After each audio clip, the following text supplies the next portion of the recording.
21 de septiembre, Día Mundial del Alzheimer, así que nos tenemos que concienciar absolutamente todos. Pues por supuesto que sí, porque por desgracia los casos de Alzheimer aumentan y nadie estamos libres, como decimos, de tener esta enfermedad en nuestras casas. Hoy nos acompaña Isabel Pérez Majano, ella es vicepresidenta de la Asociación de Familiares de Alzheimer. Bienvenida, Isabel. Hola, gracias. Gracias por volver a venir aquí a tu casa, a Castilla-La Mancha. Carlos Miranda, médico de familia, bienvenido. ¿Qué tal estás? Y nuestra Aurora Cruz, nuestra geriatra de cabecera del Hospital Virgen del Valle. Encantada. Bienvenidos. Si tuvierais que dar un titular sobre este día, que todos tenemos que concienciarnos, que lo importante es la investigación, investigación, investigación, investigación, ¿qué diríais? Aurora. Pues posiblemente me centrara en eso, en la investigación y en las nuevas expectativas de tratamiento que, aunque han dado resultados pequeños, abren una ventana a la esperanza que hasta ahora no teníamos. Para mí creo que es una enfermedad que genera una carga emocional brutal, no solo en la persona que la padece, sino en los que le rodean. Isabel. Pues este año, desde CEAFA, tenemos el lema Integrando Innovación y bueno, nos basamos en que vamos a seguir luchando, en que esa innovación tiene que ir en todos los aspectos, en el social, sanitario, familiar. Estamos viendo esos titulares que las cifras, a nadie nos gustan las cifras y menos cuando esas cifras son pues importantes. Estamos leyendo 50.000 casos de Alzheimer diagnosticados en Castilla-La Mancha. ¿Esta enfermedad va en aumento? Por supuesto, se espera que en los próximos años sea una de las principales causas de mortalidad. Yo creo que todos los que tenemos una cierta edad recordamos que hace 40 años nos dedicábamos ya a la medicina, pues los casos de demencia eran muy escasos y ahora ¿quién no tiene un familiar o quién no tiene un conocido que tiene este problema? Por tanto, las expectativas a medio plazo es que se dispare la prevalencia. Claro, que son muchos casos en Castilla-La Mancha, más de 50.000, pero ¿cómo está cambiando la sociedad para que sea una enfermedad cada vez que es más visual, que sea más predominante? Pues es más predominante, en cierta forma, gracias a los avances de la propia medicina. La medicina ha avanzado en muchos aspectos, sobre todo en la protección de los factores de riesgo cardiovascular, en hábitos más saludables. Eso implica una mayor longevidad, indudablemente, y el Alzheimer, como otras demencias, pero el Alzheimer principalmente está irremediablemente asociado a la edad. Por tanto, cuantos más años vivamos, más posibilidad hay de que desarrollemos la enfermedad. Digamos, ¿cuál sería el kit de la cuestión? Sí.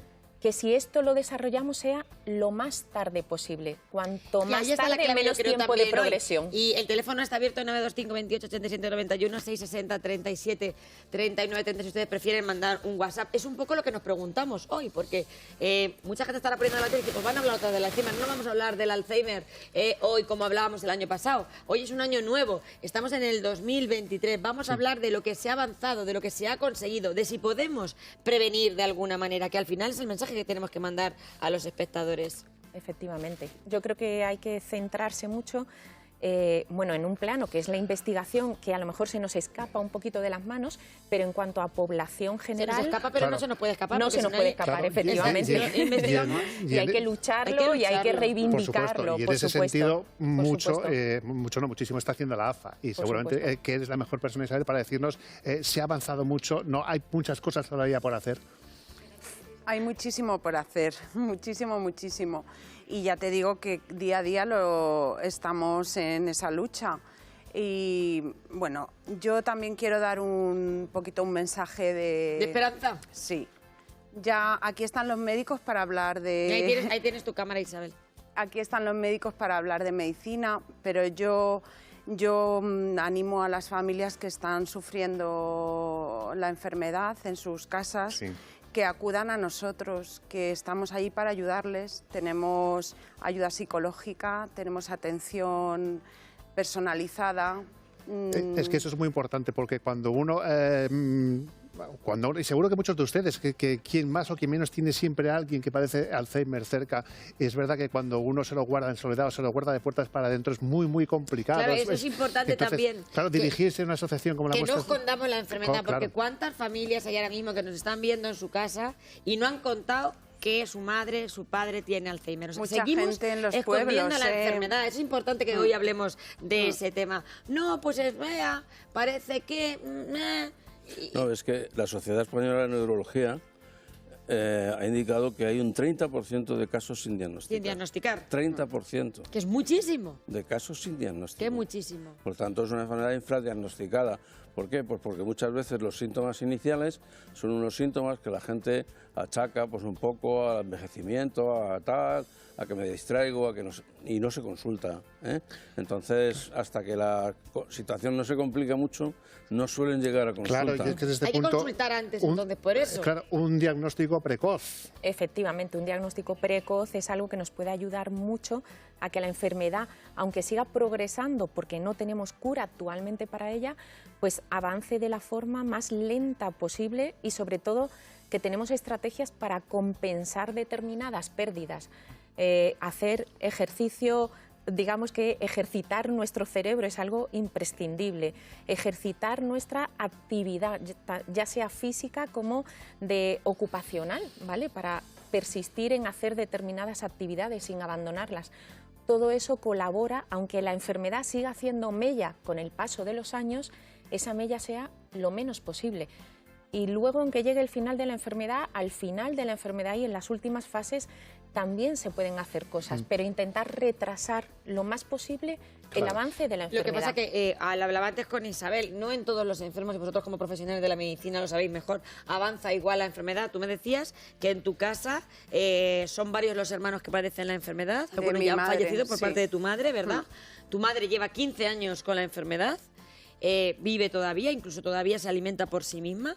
Sin embargo, me hablaba de un tío tuyo que falleció súper rápido. Es que evoluciona, uno de ellos empezó más joven y evolucionó más rápido. Entonces, ahora es una de las reivindicaciones que tenemos hoy, precisamente el diagnóstico precoz, y ahí está, es importantísima el papel del médico de familia. Isabel, es la pregunta, ¿cuándo tenemos que ir al médico? Doctor. Vamos a ver, la persona en sí, la persona que lo padece, no suele ser consciente de lo que le ocurre, ¿eh? Muchas veces quien viene a consultar es un familiar, porque para que lo vea un geriatra, para que lo vea un neurólogo, etcétera, etcétera, precisa que haya una derivación. O sea, y una derivación es el volante que hacemos los médicos de familia para que ellos lo estudien.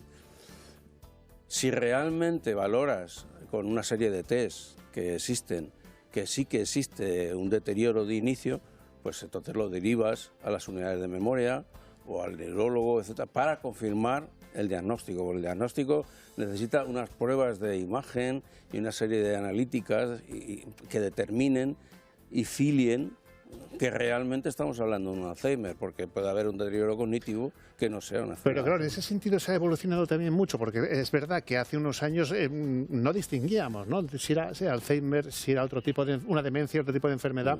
¿Tenemos ya la capacidad real de poder distinguirlo de una forma precoz? Vamos a ver, es que la clave de todo es la prueba de imagen o las pruebas en la cual se detecte la sustancia amiloide en líquido cefalorraquídeo o donde corresponda. Entonces, pasa por eso, por la derivación al nivel hospitalario, y allí es donde realmente se le hacen las pruebas. Y si en una fase inicial vosotros los médicos de familia ya veis un comportamiento que no es el adecuado, entonces ya hacéis esa derivación, es importante, y en eso insistimos hoy, hacerlo precozmente, porque si a esa persona se le pone un tratamiento, si ya los geriatras pautáis ese tratamiento, esa persona va a evolucionar más lento. Bueno, ahora mismo, con el mensaje positivo. Ahora mismo tenemos que ser positivos, pero también tenemos que ser realistas. Frenar no se frena la enfermedad. Entonces, los fármacos de los que disponemos actualmente, tenemos acceso para la enfermedad, en estudios y ensayos clínicos, las mejorías que han demostrado son muy leves, pero es cierto que donde más lo han demostrado son en fases precoces de la enfermedad. O sea que eso es súper importante. Eso es importante. Muy importante. Y es importante saber que se abren nuevas líneas de investigación, que hay países, en Estados Unidos se acaba de aprobar, bueno, hace unos meses, un nuevo fármaco, que la mejoría es, digamos que discreta también, pero no deja de ser una línea que nos abre esperanza. Hace poco, Aurora, tuvimos aquí a un médico estadounidense que nos contó sobre la posibilidad de incluso radiar el cerebro y que en un momento determinado se había experimentado, todavía esto está hecho en la investigación con ratones, habían visto cómo con esa radiación habían conseguido que el ratón no solamente la enfermedad frenase, sino que incluso tuviera una leve mejoría. Claro, pero esos no dejan de ser ensayos clínicos, pero son ensayos que ahí están, que nos dan esperanza. Entonces, también, por supuesto. A ver, la clave, o sea, lo que realmente tenemos claro al Alzheimer para hacer el diagnóstico es encontrar el mieloide a nivel cerebral, ¿no? Entonces, este tipo de fármacos lo que parece que hacen es que pueden eliminar la sustancia mieloide, pero eso no garantiza que cure la enfermedad. O sea, sí que van a eliminar las placas de mieloide, pero no está relacionado con la curación de la enfermedad. Por tanto, estamos todavía muy en pañales. Lo que sí que es importante es todas las opciones terapéuticas que existen, de terapias ocupacionales, de rehabilitación, de actividades, claro, porque eso es lo que frena realmente la evolución de la enfermedad. Y en ese sentido, la AFA está haciendo muchísimo. Cuando el Alzheimer entra en nuestra casa, en su casa, entra para toda la familia. Y arrasa con todo, por allá por donde va. Y ahí es donde también, al hilo de lo que decía el doctor, es donde entra la AFA, ¿no? Ahí es donde se abren las puertas a esas familias que no saben dónde acudir y qué terapias se van a encontrar. ¿Cómo tienen que actuar esas familias? Pues nosotros recibimos allí a las familias en un estado crítico, que vienen desesperadas, pues como fui yo. Yo llegué allí así. Yo llegué a AFA desesperada. ¿Cómo llegaste tú con tu madre? Pues yo llegué porque mi madre ya llevaba años, pero mi padre falleció, que era su cuidador principal, y yo pues me hice cargo como cuidadora principal, con la ayuda de mis hermanos, pero yo como cuidadora principal. Siempre hay un principal. Sí, efectivamente. Y entonces yo llegué allí, llamé a la puerta llorando, mi padre se ha muerto y estoy desesperada. Mi madre estaba en un centro de día en Madrid, muy acoplada, y ahora no sé por dónde tirar. Y ellos pues me orientaron, me ayudaron, apoyo psicológico también muy importante. Mucho tiempo cuidándola en casa.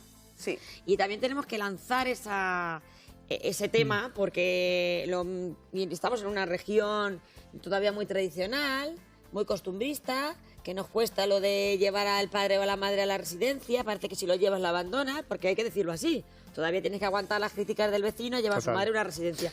Y eso tenemos que contarlo. A veces estos enfermos llegan a una fase en la que es importante que estén en un centro cuidados. Es importante, sobre todo, si afecta mucho a todo el entorno familiar.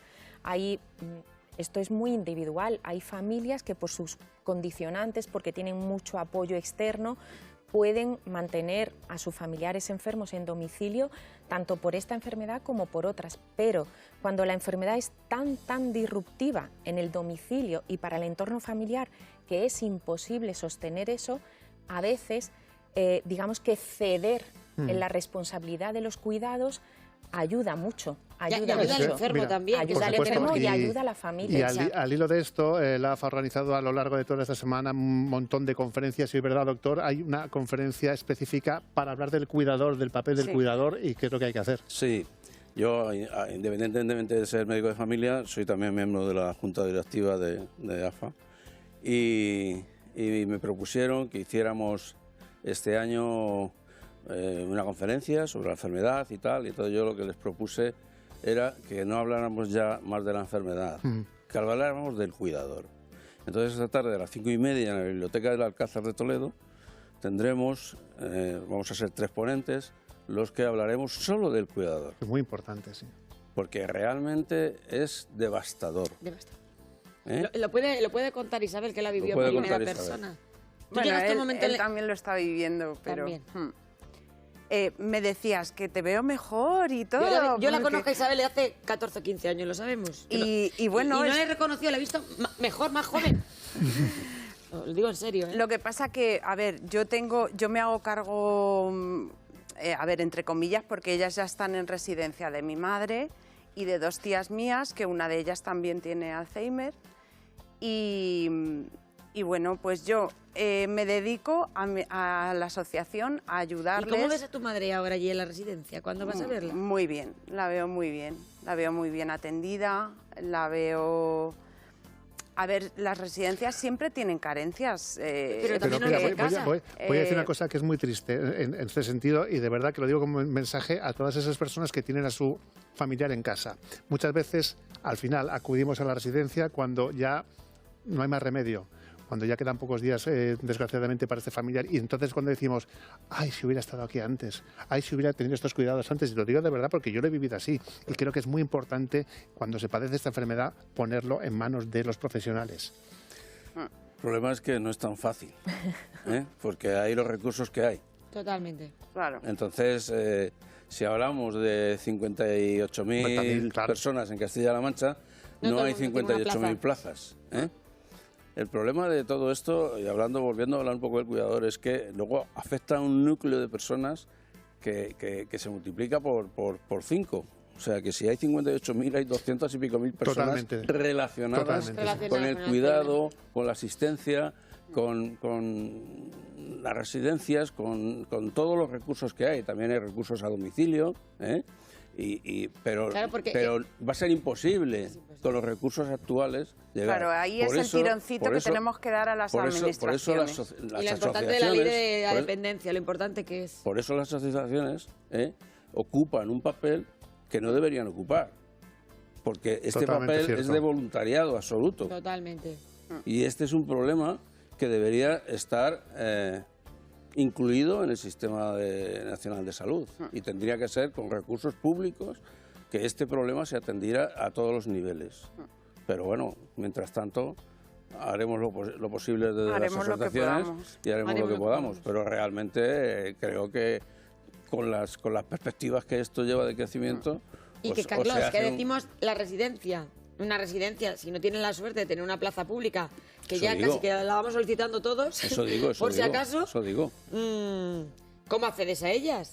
Cuestan un dineral. ¿Quién puede pagar eso todos los meses? Hay familias en situaciones críticas, os lo digo de verdad, porque personas jóvenes que han tenido que dejar su trabajo, que... o sea, hay situaciones bastante críticas, porque se necesitan muchísimos más recursos de los que ahora mismo hay. Todo el mundo que está ahora mismo en su casa está contando todos los familiares que ha tenido Alzheimer. Y ya la gran pregunta que nos hacemos siempre todos, ¿es solamente el componente genético el que prima o hay otros muchos que son los que influyen y que están haciendo que hablemos de esta enfermedad que se duplica? Hay determinantes que no podemos modificar, la edad, o sea, envejecemos y envejecemos, eso no lo podemos modificar. La carga genética que llevamos tiene cierta importancia, pero es mínima, y es mucho más toda otra serie de factores. La hipertensión, porque produce lesiones cerebrales, la diabetes de muchos años de evolución mal controlada, igualmente, no tener hábitos saludables, no hacer ejercicio físico, pero cada vez se van demostrando más que hay otras áreas tan importantes como todas esas. Mantener una actividad social, mantener una actividad intelectual a lo largo de los años de la vida, todo eso también importa claro. Porque preserva al cerebro y mantiene al cerebro con una reserva biológica que le permite afrontar mucho mejor todo esto. Un cerebro activo. Exactamente. Qué importantes son, y en los pueblos se ofertan muchísimos talleres de memoria, en los ayuntamientos lo hacen de manera pública, que acudan nuestros mayores, que vayan a hacer ejercicio. Nuestros mayores, digo yo, pues ya cuando vas cumpliendo años, que te jubilas y que pasas a otra nueva edad, y que también es importante mantenerte activo. hay muchísimas posibilidades.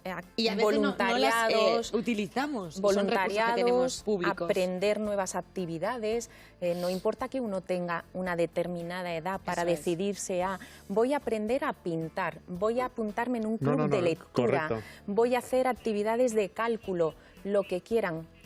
Actividad y la ocupación. La ocupación es lo imprescindible para que el cuerpo y el cerebro se mantengan. Yo me acuerdo en que la mi mejor abuelo, que condición gracias a Dios posible. tuvo una mente brillante hasta que falleció con casi 90 años, siempre, yo era pequeña y decía, ponme unas cuentas, Juli.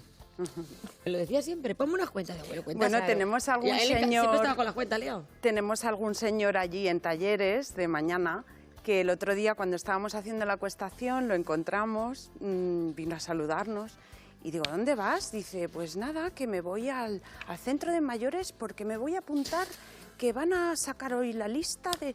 O sea, dice, yo me apunto a todo, ¿eh? Me apunto pues a eso todo. está fenomenal. Verlos activos. O sea, él va al centro de día, hace su terapia cognitiva, tal, y luego se apunta a todo lo que puede. Pues eso es el mensaje de este año, de este 2023. Ese es el lema, ¿verdad? Apúntense a todo lo que puedan, ¿verdad? Manténganse activos, porque la genética la tenemos ahí. Pues y hablando lo demás podemos luchar de apuntarse, contra ello. todavía queda alguna plaza para la comida benéfica Bueno, el sábado Ahí también hay en que el ayudar. Hotel Beatriz de Toledo. Mira, van a comer maravillosamente bien y encima aportan pues ese granito de arena importantísimo para la asociación. Bueno, y esta tarde, después de la charla en la que va a estar Carlos, vamos a tener un pasacalles con una batucada desde Zocodover al ayuntamiento y luego allí leeremos el manifiesto. Y por supuesto, a lo largo y ancho de toda la región, muchos actos hoy alrededor de este día importantísimo, que no hay que olvidarlo ningún día del año, el Día del Alzheimer.